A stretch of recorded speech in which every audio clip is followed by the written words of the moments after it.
Soyez les bienvenus dans cette nouvelle édition de l'Africa Tonight. Voici les titres de l'actualité.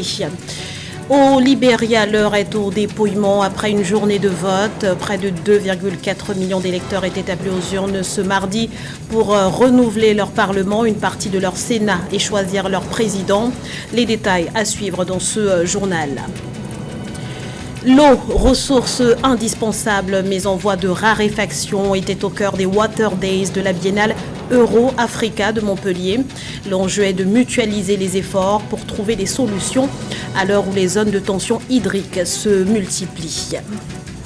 Et puis le Cameroun compte ses morts après l'éboulement de terrain survenu dimanche suite à des pluies torrentielles à Yaoundé. Le bilan provisoire fait état d'une trentaine de victimes alors que les recherches se poursuivent. Les dés sont jetés au Libéria. Près de 2,4 millions d'électeurs étaient appelés aux urnes ce mardi 10 octobre pour des élections sénatoriales, législatives et surtout présidentielles. 20 candidats prétendent à la magistrature suprême, dont le président sortant George Weah qui brigue un second mandat. Parmi ses principaux challengers, l'ancien vice-président Joseph Boakai, mais aussi l'homme d'affaires Alexander Cummings. Les bureaux de vote ont fermé à 18h heure locale. Désormais, l'heure est au dépouillement. C'est une page qui se tourne aussi bien pour le Niger que pour la France. Les autorités de Niamey ont annoncé le début ce mardi 10 octobre du retrait des troupes françaises du sol nigérien sous escorte des forces de défense et de sécurité. Un retrait qui avait été exigé par la junte peu après son arrivée au pouvoir fin juillet. Les populations sont appelées à adopter une attitude pacifique lors du passage des convois. Rappelons qu'environ 1400 soldats et aviateurs français étaient jusqu'ici déployés au Niger, à Niamey et sur 2 bases dans le nord-ouest, à Oualam et à Tabaré-Baré, dans le cadre de la lutte anti-djihadiste. Le pays est dans la bonne direction. C'est ce qu'a affirmé ce lundi Mahamat Idriss Déby, le président de la transition qui dirige le Tchad depuis la mort de son père en 2021. Il a dressé dans un discours à la nation le bilan de ces 12 derniers mois à la tête du pays. Ces 12 derniers mois qui représentent la deuxième phase de transition qui a démarré à l'issue d'un dialogue national inclusif le 10 octobre 2022. Mahamat Idriss Déby se félicite notamment d'avoir réussi à maintenir la paix et la stabilité dans le pays, marquée en partie par la signature de l'accord de paix de Doha avec une partie des mouvements politico-militaires. Il s'est en outre réjoui des avancées dans la mise en application des recommandations du dialogue national et appelé la population à participer au référendum constitutionnel prévu le 17 décembre 2023. Écoutons-le. J'invite mes concitoyens à retirer leurs cartes et à faire preuve de sérénité qui a prévalu jusqu'à là, tout au long de la campagne électorale à venir pour participer de manière ordonnée au référendum. La gouvernance inclusive et démocratique commence par là et cette première étape demeure cruciale. Que cet esprit de tranquillité qui a caractérisé cette phase soit érigé à une règle durant tout le processus, ce qui va sans doute aider le pays à parvenir à la normalité constitutionnelle dans la paix et la quiétude. En Égypte, les taux se resserrent autour de l'opposition à quelques mois de la présidentielle. L'opposant et ancien député Ahmed Al-Tantawi a annoncé ce lundi l'arrestation de 8 de ses partisans. Ils sont accusés par les autorités de falsifier les signatures que ce dernier rassemble pour se présenter au scrutin prévu en décembre. Chaque candidat doit en effet présenter 20 signatures de députés ou 25 000 signatures de citoyens avant le 15 octobre 2023 pour prétendre à la magistrature suprême en Égypte. Selon Ahmed Al-Tantawi, ces nouvelles arrestations s'ajoutent aux 96 détentions précédentes de ses partisans enregistrées ces derniers mois. Dans le reste de l'actualité, la biennale Euro-Africa se poursuit à Montpellier. Culture, sciences et innovation sont au cœur de cette première édition qui se tient jusqu'au 15 octobre. Une première édition marquée par la tenue des Water Days qui se sont achevés ce mardi. Pendant 2 jours, les participants ont échangé sur la problématique de l'eau, ressource essentielle à la vie, mais qui pourtant est en voie de disparition. Retrouvons sur place nos envoyés spéciaux Kamesh Katapoulé et Ousseynou Gueye. En 2010, l'Assemblée générale des Nations unies avait reconnu l'accès à l'eau potable et à l'assainissement comme droit fondamental. Et pourtant, à l'échelle mondiale, plus de 2 milliards de personnes n'y ont toujours pas accès. En Afrique, la question de l'accès à l'eau touche particulièrement les femmes et elle est aussi synonyme d'inégalité. Selon l'UNICEF, les femmes et les filles passent chaque jour 200 millions d'heures à collecter de l'eau, une problématique qui a été mise en avant ce mardi lors d'une table ronde organisée dans le cadre des Water Days. Et nous sommes en compagnie de Madeleine Johnson, chercheure ethnobotaniste. Vous avez participé à cette table ronde qui a mis l'accent sur l'enjeu sanitaire, économique et social de l'accès à l'eau pour les femmes, mais le volet sécuritaire n'a pas été abordé. Pourtant, plus la ressource est rare et plus les femmes sont obligées de parcourir des kilomètres pour aller chercher de l'eau, ce qui les rend plus vulnérables aux attaques. Donc comment assurer leur sécurité ? Oui, plusieurs questions ont été posées et je me réjouis d'avoir participé à ce grand débat dans différentes tables rondes qui ont été mises en place et plus particulièrement à celle dont j'ai pris part, c'est-à-dire l'eau et genre. Et là, nous avons parlé justement de la difficulté qu'ont les femmes et les enfants, parce que ce sont les premières couches qui sont touchées par la gestion de l'eau. Et nous avons proposé que pour mieux trouver des solutions à cette situation, à ce problème, c'était de prendre de plus en compte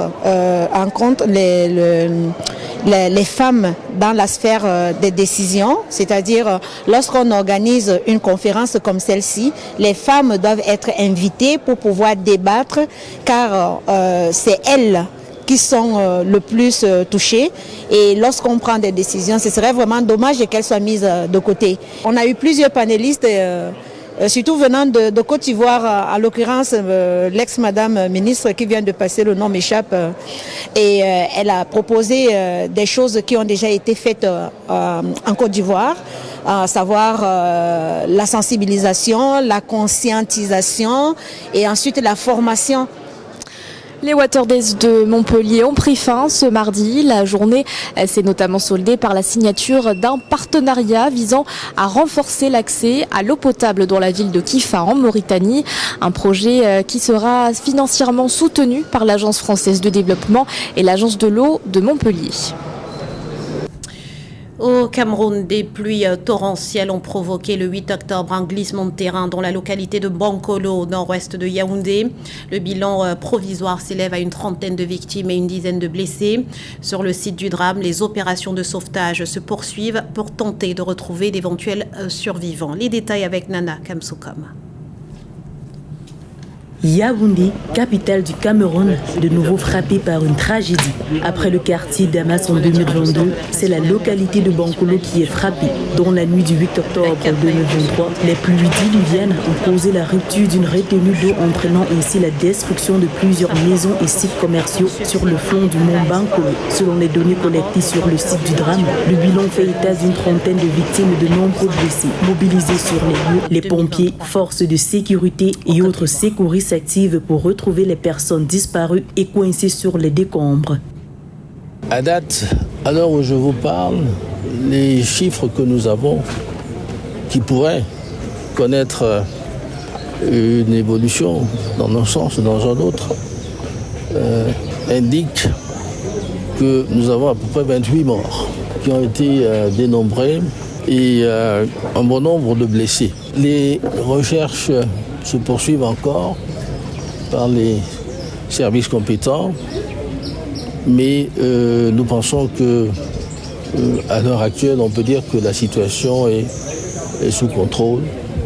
Avec l'augmentation des précipitations, les autorités camerounaises multiplient les initiatives pour limiter les risques de catastrophes. Ainsi, dans plusieurs localités dites à risque, les autorités procèdent depuis plusieurs années à la démolition des maisons. Un grand nombre de bâtiments qui se sont effondrés le 8 octobre 2023 avaient déjà été marqués par la démolition. Sur le site du drame, les images sont insoutenables. Les dégâts s'étendent sur un rayon de plus de 300 mètres. Les riverains n'en reviennent toujours pas. Sur les visages, l'émotion est encore perceptible. Que le gouvernement puisse maintenant prendre une responsabilité certaine pour prendre maintenant en de la famille. Parce que j'ai perdu mes frères, mes proches, mes cousins, mes tantes, mes frères. Le bulletin de prévision météorologique de la Direction de la météorologie nationale du 8 octobre 2023 annonçait des pluies fortes dans la ville de Yaoundé. Ce dernier précisait également que les populations étaient exposées à un risque d'inondation et à des glissements de terrain de long des pentes instables. Présents sur les lieux du drame, les autorités annoncent de nouvelles mesures pour éviter que de telles tragédies ne se produisent à l'avenir. Le tirage au sort de la phase finale de la 3e édition de la Ligue des champions féminines de la CAF a eu lieu ce lundi à Abidjan. Au total, 8 clubs s'affronteront pour succéder à l'AS FAR du Maroc, vainqueur de l'édition 2022 à domicile. La compétition est prévue du 5 au 19 novembre 2023 en Côte d'Ivoire. Plus de précisions avec Esther Conan. En prélude à la Coupe d'Afrique des Nations de football CAN 2023, la Côte d'Ivoire, pays hôte de cette compétition, va accueillir la 3e édition de la Women's Champions League de la Confédération africaine de football, CAF. Une première pour le pays. Le tirage au sort pour composition des poules s'est déroulé le 9 octobre 2023 en Côte d'Ivoire, à Abidjan, avec les 8 équipes qualifiées pour la phase finale de la compétition. Notre pays, avec à sa tête son Excellence Monsieur le Président de la République, a fait des investissements importants pour préparer la Coupe d'Afrique des Nations qui doit se dérouler à partir de janvier prochain. Et il est important pour nous, en prélude à cette compétition, que nous mettions à l'épreuve notre capacité d'organisation, notre capacité d'accueil. Et nous sommes aujourd'hui heureux de recevoir ce tirage qui lance de plein pied et qui lance de façon totale et définitive donc le compte à rebours pour l'activité principale que nous allons avoir. Au terme de ce tirage au sort, 2 poules constituées chacune de 4 clubs vont livrer 12 matchs. En tant que pays hôte du tournoi, le club ivoirien Atlético d'Abidjan prend la tête du groupe A, composé du Sporting Casablanca, JKT, Queens et Mamelodi Sundowns. Le tenant du titre, l'AS FAR du Maroc, prend la tête du groupe B, composé de Ampem, Darkwa, Huracan et AS Mondé. Première participation pour nous. Et d'ailleurs, on a l'honneur de jouer contre l'équipe locale, le FC Abidjan, en match d'ouverture.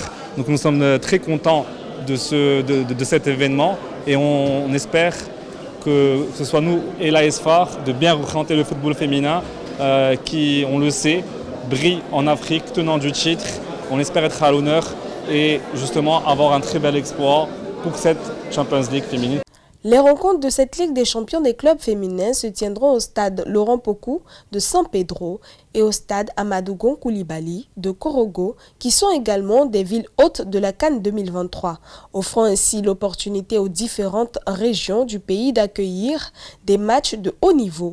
Cela permettra également de promouvoir le football féminin à travers la Côte d'Ivoire.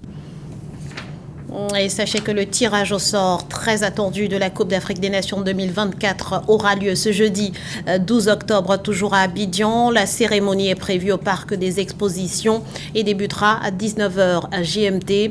Pour rappel, les 24 équipes qualifiées ont été réparties en 4 chapeaux en fonction de leur classement FIFA.